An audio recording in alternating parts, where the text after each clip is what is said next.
Hello, this is the PS4, and I'm going to be comparing two ports of or emulated versions of Taito's horizontal shooting game, Darius.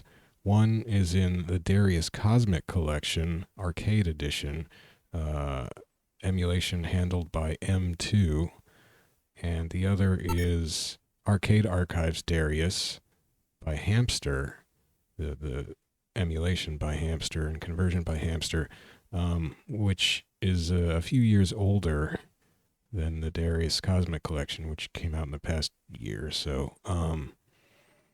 And there's a kind of a big difference in the sound. I don't usually even really notice sound in games, particularly. It's just good stuff to have, right? But there's a big difference in the sound in these games that I thought was quite interesting. And basically, I had to decide which version I wanted to play. I did just do a video comparing their input response, the input delay on these games, and I could not tell a difference. They both, I have a very rough system for measuring input delay, and all I could tell was that they both have an input delay of about 1 frame, which is really good. And it gave me, I was impressed. I didn't think Hamster's input delay their emulation was that responsive. I've measured other Hamster games like King of Fighters 2000 and compared that with other versions in the arcade version, and that had an additional frame at least of input delay, maybe two, I don't remember. But these, and M2 is basically famous for having just arcade perfect input delay in their conversions. So I thought they would come out ahead in that comparison, but I couldn't measure a difference in my RUS system. They were both about 1 frame, which is insanely good. So, but there was something that was different, and I think what it came down to was the sound. So let's look at Darius Cosmic Collection first. I have the sound raised higher than I normally do, so I'm not going to talk much. The difference I'm going to be comparing is it's really in the first 20 seconds of the actual Darius game in these conversions. So just listen to the music, and you probably need a good pair of headphones or a good stereo sound system and a nice quiet listening area to be able to really tell the difference. I just have a middling pair of headphones, but it makes a big difference to me. Okay, so I'm going to give this a credit and start it up. I'm not going to touch the controls. The plane's going to fly itself. This happens in the first 20 seconds, so just listen to the music. There will be stereo effects going on in the music, and also some sort of a bass beat comes in after that.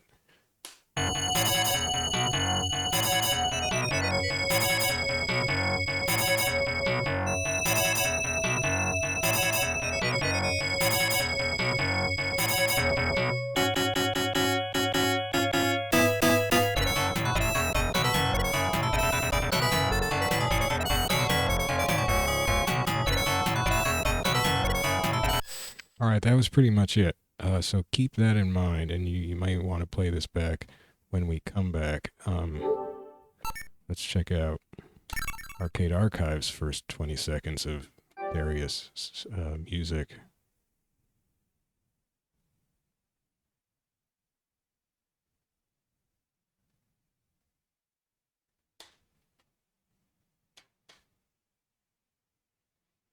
I'm not sure why this PS4 version only came out in Japan, but that's what we've got.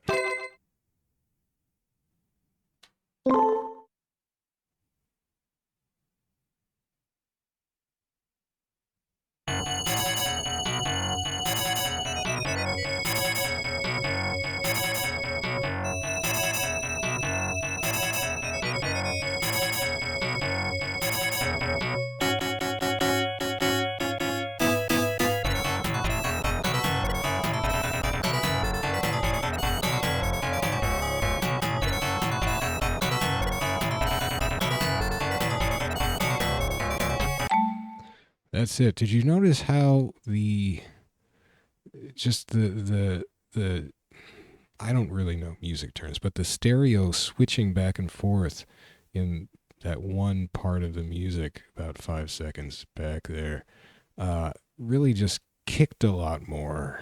Just really bounced your ears around more in the Arcade Archives version here, and then the little string of bass beats right after that, toward right before the end of that section, just really you could feel those in a way where you barely even noticed them in the at least for me in the Cosmic Collection M2 version. Um, Now there are some things that give hints of differences in how the sound was handled in these conversions. If we go into the options for the Hamster version here, the Arcade Archives version. Now this is all in Japanese, but I have translated with Google Translate on my phone, and I think I remember what these are. So in well, actually, a better thing to do. I do have English Arcade Archives version, so let's look at Vendetta. I haven't looked at that one. Let's see what sound options Vendetta has, for instance.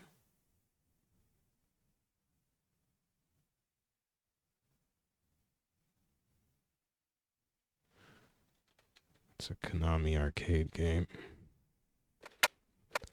Or wait, maybe, did I look at, I don't know. Okay, calm down. They tuck audio settings away under game. Okay, so there's really not much here. You can adjust the sound quality. You can have it average it. So probably, you know, cutting off volume spikes. High range up, bass up. And that's it. That's, I guess, sort of the typical thing they do for games. That's sort of the minimum thing they do for games, I think, in the Arcade Archives series. Let's just... Okay. But they did something really different for Darius. I don't know if they just had somebody on the team who loved the sound in Darius, or somebody who was just an expert on the audio chips used in Darius, or the emulation of the audio chips used in Darius, or something. But they went nuts on the sound options in Darius, and this was I think it was a fairly early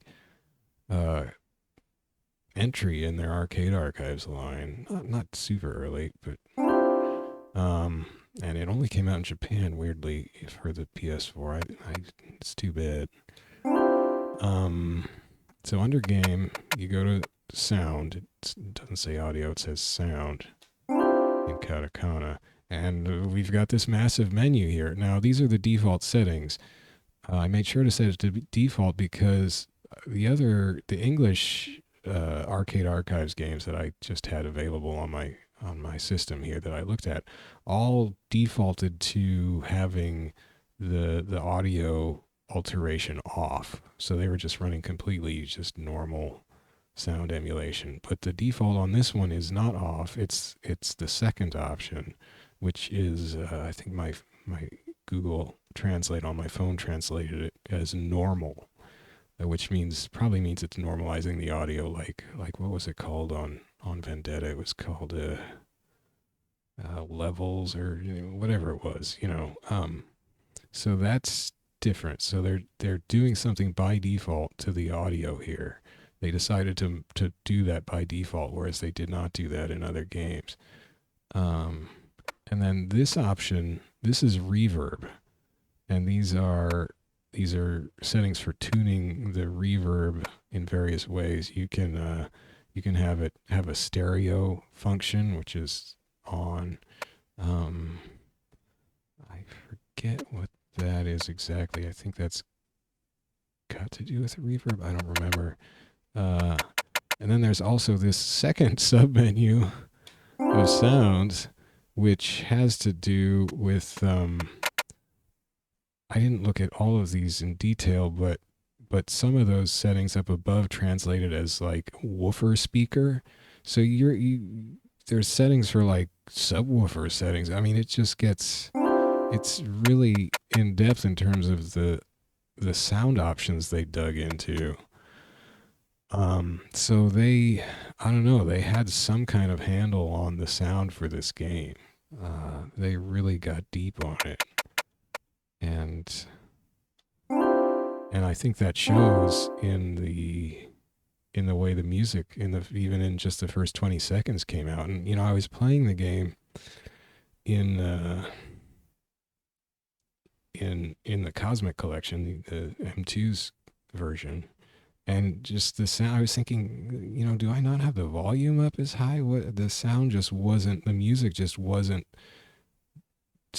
striking me in any particular way. It was just, it was game music. It was fine, but before that, when I'd been playing this version and I got to like a new level to zone B or zone C and would hear the new music, and she's like, oh my gosh, this music is going nuts.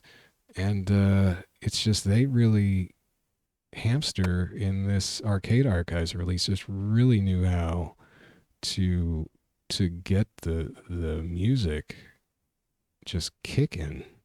I mean, it's so good. And I mean, M2 are masters at converting games to console. And you can't say they did a bad job. They did a great job. Their typical great job. But they, whatever reason, did not have. I mean, they just didn't have the amazing insight into the sound, I guess, that Hamster did. We can take a look at the options that they give you.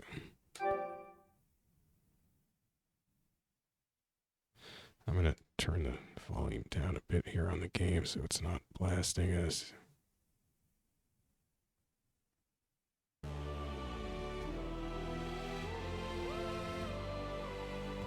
They have very fancy menu sound.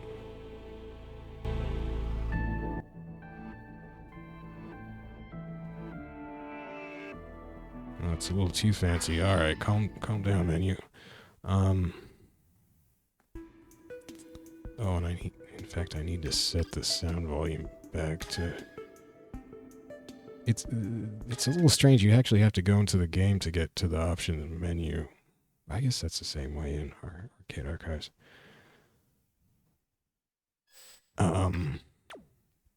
Oops. And like in Arcade Archives, you then hit the touchpad to bring up the menu. Although I think by default you can also use is it the L or the R keys on the gamepad. Let me set this back down to what was my setting, which was 45. The default's 70 for overall game volume.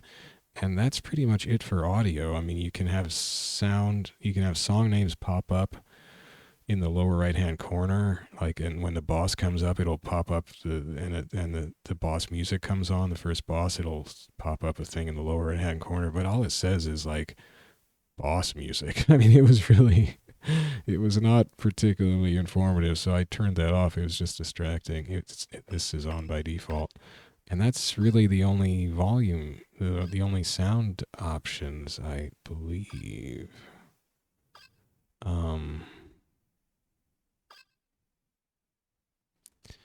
There are a couple options in here that I do like that Hamster does not have. Well, there's a ton of options that Hamster doesn't have because M2 really go nuts for kind of adding on all kinds of informative things and just kind of cool stuff.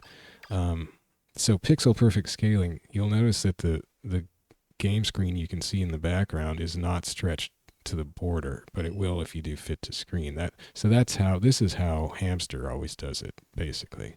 But M2 is offering a pixel perfect scaling, so it's like a perfect multiple of the original arcade resolution. So every pixel is the same, size and spot it's supposed to be in compared to the arcade original. Whereas if you're fitting to screen, that means some pixels are doubling and some aren't, in order to fit this inexact multiple of their original resolution perfectly into a 1080p 1920 pixel wide thing.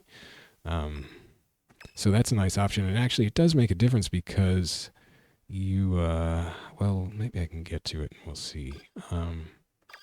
What else did they do that I liked? I'm not going to go into all the stuff. I mean, all these gadgets, we can turn these on and see all the stuff they offer. It's kind of fun.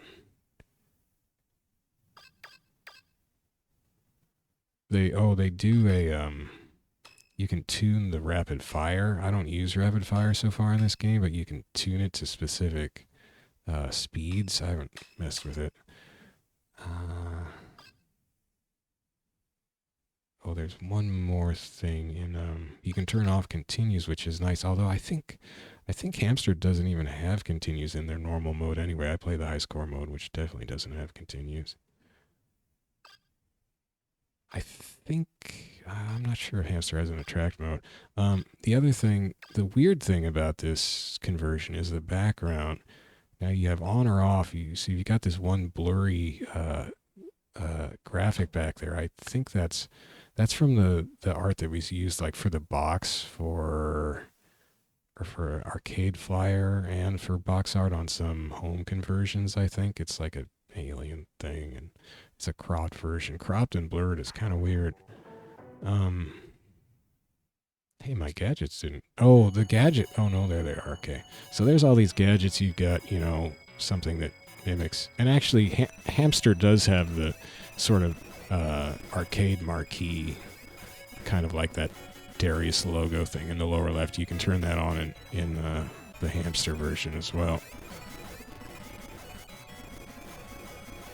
But they don't have all these, like, you can see your score in an extra big display. You can see, I'm not sure what arm strength is, actually. Oh, that's my armor strength, so I can take 3 armor hits. That's handy to know. Also the total bonus thing, so you get different color power-ups that the game doesn't really tell you what they did. You get these like white or gray power-ups. That's actually adding to your bonus. You also get like orange ones, and I still don't know what the orange ones do. I'm gonna have to look up a fact. Okay, so I was not keeping up with what I was meaning to tell you about.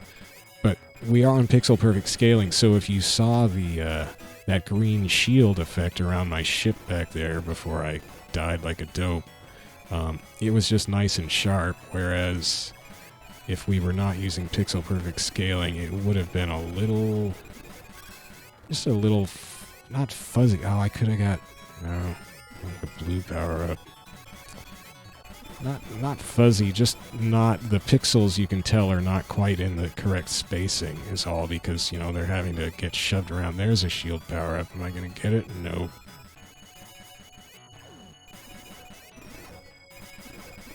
Anyway, it does look nicer and tidier with the pixel perfect scaling. Everything's a bit smaller, of course.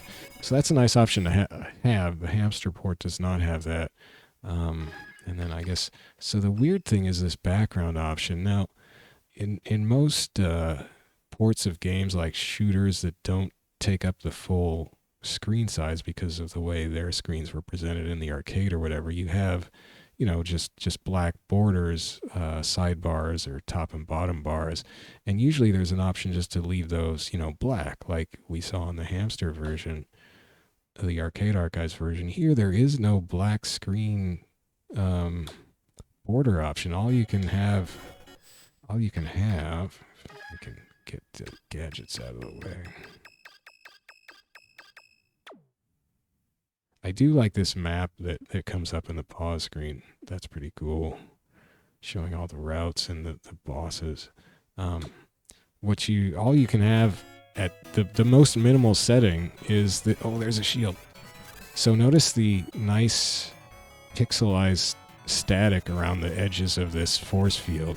Now if I go and turn on fit to screen, you'll just see the static it's just a little more ragged looking, you know? It's not as neat and cool looking. That's all. Ooh, let's not do that one. In pixel perfect mode, it just looks super nice. So you're getting to see the art. I mean, admittedly it's tinier, but it does look a lot nicer for, you know, in its tinier size. So yeah, you just get this weird gray gradient background. That's the most minimal background you can do. You can't get the black background. And this game in the arcade cabinet, which I did see decades ago, as a kid in the arcade, it had the three small monitors side by side, or reflecting their appearances side by side anyway, in this wide, super widescreen. But it was set way deep in this large and very deep arcade cabinet, and surrounding them was just this blackness of the interior of this cabinet, just dark and painted black in there. And I don't know why. So for this game, more than any other game, just about, you should have had a black background option. But hey, for some reason, M2 didn't. They thought this gray gradient was what people would want. I think it's pretty darn ugly, actually. So that's kind of a shame. I think that's about all I have to say about the options for M2's version. Yeah. I mean, so, lots of bells and whistles, but not much in the way of sound. I mean, it's quite a difference as far as the sound goes, particularly. I guess I was just going to show one other thing that I do that kind of makes a difference to me for what I'm doing with, or what I want to do with the game, is in the high score mode in the Arcade Archives version. And they do this in all their high score modes. Each of their Arcade Archives has a high score mode. Well, maybe there are some that don't even have high score type stuff to do that with, but as far as I've seen, they do. So it's nice because most of their I have to reset because you aren't allowed to pause in high score mode. They're very hardcore about it. Most of the games they have are not super widescreen, so they have to put the high scores, like they usually put them on the right hand side, I think, in a border on the right hand side, because the games are not normally like 16:9. They're thinner than they're narrower than the modern, somewhat widescreen screens we have now. They're 4:3 or 3:4 or something, so there's space on the sides. For this game, it's so ultra widescreen, 4:1 aspect ratio, that they were just able to put the high score list down below, and in that nice big black area that M2 decided not to give us, they gave us that weird gray, and that's actually it's tracking your high score down there and the scores of the people around you on the high score table. So it's too loud. So my high score is in red, which is not a great score, but it lets you see the scores of the people right above you that you're chasing, basically. So I think that's a really cool feature, actually. And so high score mode is the mode I'm going to be playing. So that's it. I mean, I'm glad I checked out the M2 version. Oh, well, and the thing that was pushing me to check it out now was that it's on sale through the 21st, I think, on the PlayStation Store for $17 or $18.99, which is like, it's 60% off. Let's just go look in the store again. So we search for Darius. Hello, store.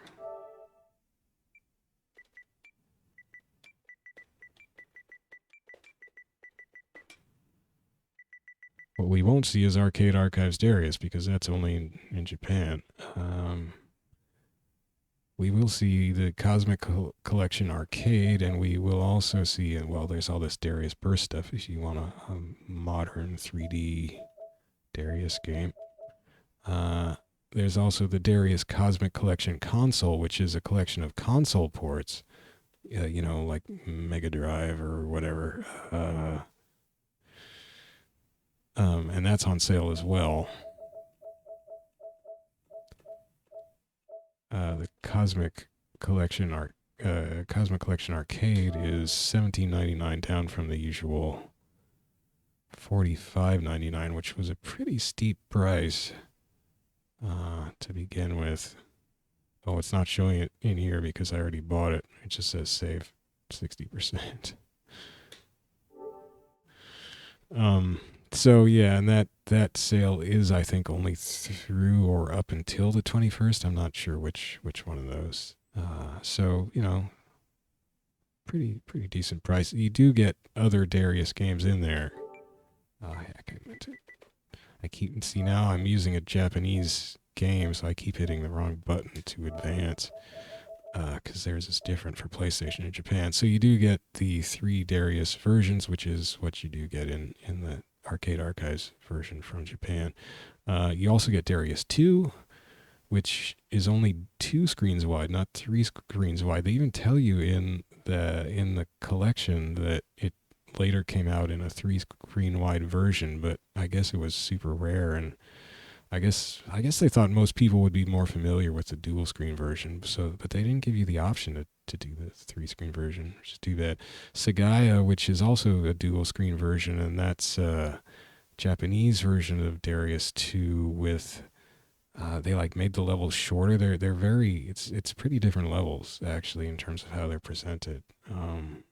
They kind of remixed the whole thing and made it peppier. I don't know. I looked at it very briefly. I can't play the other Darius games in the collection because they get increasingly flashy and my eyeballs do not enjoy that. Darius Gaiden in particular is a very flashy, very fancy effects 2D arcade Darius game, and it feels really smooth to control for the 5 seconds I moved around in it.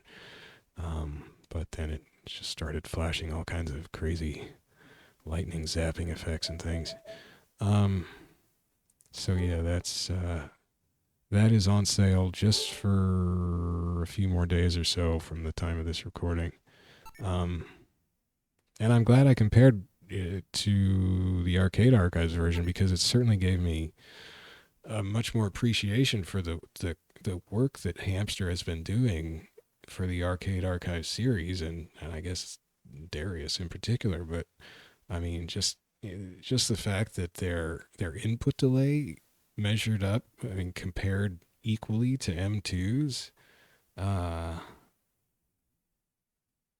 is crazy. I didn't think they were that good. I didn't think they were that good. I didn't think anybody was as good as M2 at doing that.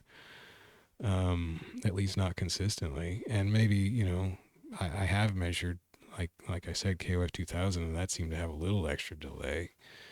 But, so I don't know how many of their ports are this sharp, but they sure got it right for this Darius version. And then just what they did for the music and sound. I don't notice it so much for the regular sound effects and stuff, but I guess those, it's sort of harder to pick up a prolonged sample and sort of keep it in my head for sound effects. But the music, I mean, just those first 20 seconds, the way the music in this version just does something to you, whereas the music in the M2 version, it's just it's just kind of there, just doing music stuff, but it doesn't really make your ears stand up like this one does. So I'm going to be playing the Arcade Archives version. Oh, one thing that is really impressive about the M2 collection, though, is so if we look at the size of the Arcade Archives version, 587 megabytes, which has got to be way bigger than the actual original arcade ROM, right? So you're wondering, what did they do? It occurs to me, though, that maybe it was something to do with, the sound samples. Maybe they, unextracted the sound samples and did something to them. I don't know. Sound samples can take up a lot of space, so that could potentially be accounting for some of that size. So that's 587 megabytes or whatever, which is not big by PS4 game standards, of course. Now, compare that with the Darius Cosmic Collection, which, keeping in mind that this also has not just Darius, but also Darius 2 and Sagaya and Darius Gaiden in it. And how big did that come out? 217.7 megabytes. So it's less than half the size of Hamster's port of just Darius. So that's good work by M2, I think. But, you know, whatever. I don't know however many extra megabytes it took and why. If that's part of the reason why the music in the Hamster version just kicks so much more booty as far as my ears can tell. But yeah, it's real good. So, you know, nothing wrong with this version, and it's got really sharp controls, and it's got all those additional UI things you can turn on, and lots of cool graphics like that map in the pause menu and all kinds of stuff. But just as far as just the game actual, just, you know, reverberating in your head, I don't think it can touch the Hamster version, which unfortunately is Japan only for PS4. I think it might be in the US on Switch. Let me look that up. I keep saying that, and I feel like I may be misinforming people. It does seem odd that it did not come to the States. I don't know of any particular like rights issue for Darius in the States, but I don't know much anyway, so that's not surprising.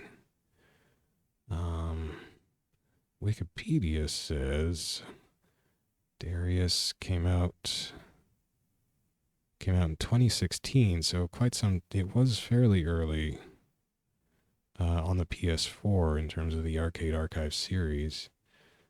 And it came out on the Switch in 2022. And yeah, it did come out in the States on the Switch in 2022 in North America and Europe, but for PS4 only came out in Japan and Asia back in 2016. It has not come to North America or Europe. Darius has not come to North America or Europe in the Arcade Archives series for PS4. But it is on Switch, so if you have a Switch, I don't know if they have this amazing sound quality in the music, at least, that the PS4 version has, but I would be surprised if it didn't, actually. But I don't have a Switch, so I have no idea.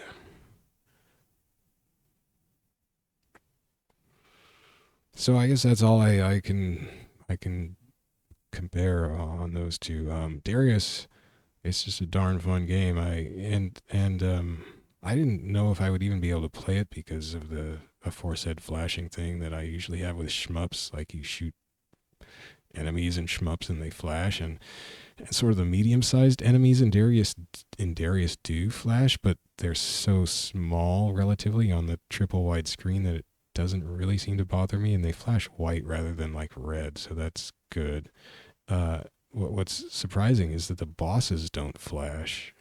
That's really where the flashing is noticeable in most shmups, is when you shoot a boss, it'll flash, you know. But in Darius, no boss flashing that I've seen on the bosses, so that's good. In Darius 2, they do flash, at least parts of them do. And in Darius Gaiden, and going by the versions in this collection, in Darius Gaiden, like, everything flashes. It's insane.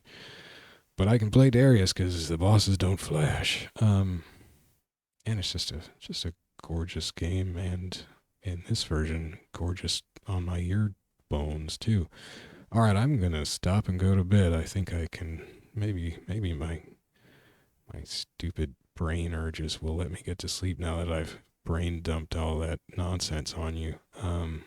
Anyway, Darius Arcade Archives, good game.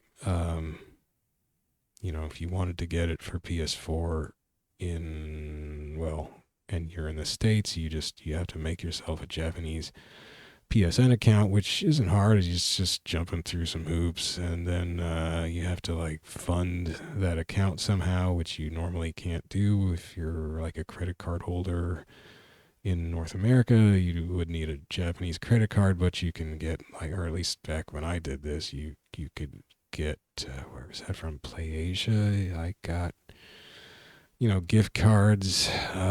You can buy like Japanese gift cards for PSN on, at least I did back then, on PlayAsia, and then go and into the interface in the store, wherever it is, and using your you switch accounts just on the same PS4. You would just go to power switch user, and like this is my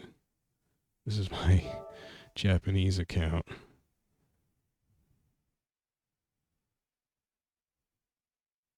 And you can see, we can take a look at the Japanese games I bought in the past off the Japanese store, because they weren't out yet in the States, and I was impatient. Some of them may never have come out, but yeah, like Kunio-kun Collection didn't come out in the States until a while after it came out in Japan, so I bought that from Japan. Same with Shock Troopers and KOF 99.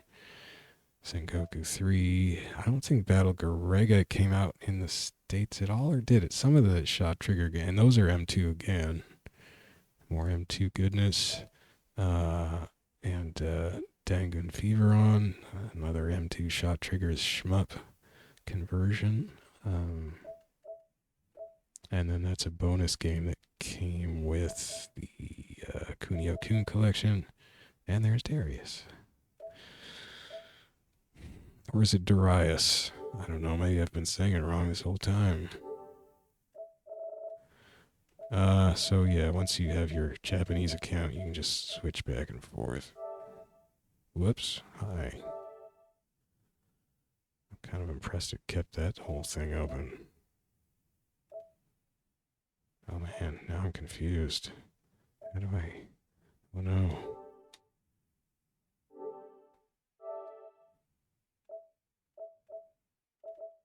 All right.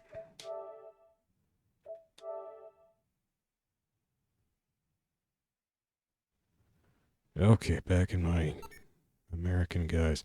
Well, that's it. Thanks for watching, and check your... No, I'm not going to say it. Good night.